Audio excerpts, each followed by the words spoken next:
గుమగుమలాడే గుడ్డు పులుసు.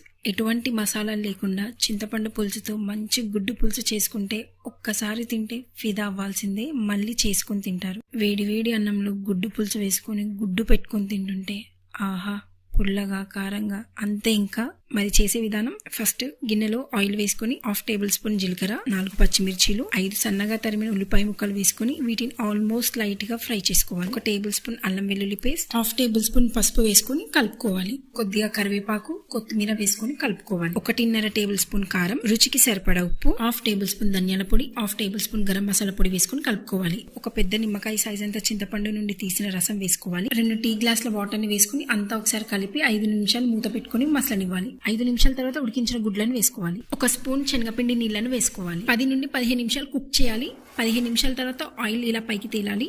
లాస్ట్ లో కొద్దిగా కొత్తిమీర వేసి గ్యాస్ ఆఫ్ చేయాలి. ఛానల్ ని సబ్స్క్రైబ్ చేయండి, వీడియోని లైక్ చేయండి.